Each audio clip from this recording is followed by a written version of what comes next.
On va maintenant voir comment s'étudie la transmission des groupes sanguins. Donc, premier exemple, imaginons un père, donc ça c'est le signe pour le mâle, donc le père, lui a un groupe sanguin AB. La maman, elle, est de groupe sanguin O. Alors, ce qu'il faut savoir, c'est que le A et le B dans les groupes sanguins sont dominants. Le O, lui, est récessif. Ce qui veut dire que quand quelqu'un est de groupe sanguin AB, c'est en quelque sorte comme une codominance. Il a un allèle A, un allèle B, donc il est de groupe sanguin AB. Eh bien, dans le cas de la femme ici qui est O, eh bien, ça veut dire qu'elle n'est pas O toute seule, elle est OO, puisqu'elle a deux allèles.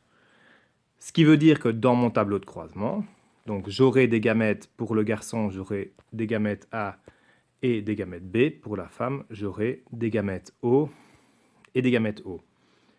Ce qui veut dire que les enfants seront AO, BO, AO ou BO. Ça veut dire quoi? Eh bien, ça veut dire que il y aura 50% donc, qui seront BO, c'est-à-dire au final, le phénotype, ils seront de groupe sanguin B. Et il y aura aussi 50% qui seront AO, c'est-à-dire en final, qui seront de groupe sanguin A. Alors, ça se complique un petit peu dans l'exemple suivant. Donc, on vous dit, là, le garçon est A et la mère est O. Donc, si la mère est O, on sait qu'elle est OO, il n'y a pas le choix, puisque c'est quelque chose qui est récessif, le groupe sanguin O, l'allèle O.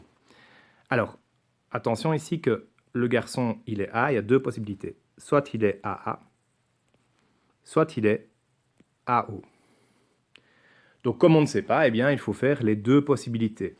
Donc, le premier tableau de croisement nous donnera, imaginons si c'est avant fait avec le garçon AA, donc il aura des allèles A ou des allèles A. Dans le deuxième tableau de croisement, il aura des allèles A, enfin il aura des gamètes, pardon, A ou des gamètes petit o. La femme, elle, ce sera d'office des gamètes O dans les deux cas. Alors quand je fais mon tableau de croisement, ça me donne ceci.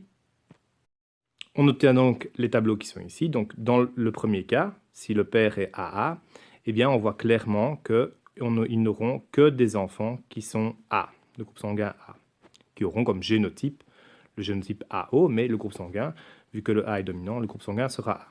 Dans le deuxième cas, on voit qu'il y aura 50% de chances d'avoir un enfant O et 50% d'avoir un enfant A, puisque le père à la base est AO, donc il est quand même porteur de l'allèle O, ce qui fait qu'il est tout de même probable d'avoir des enfants de groupe sanguin O.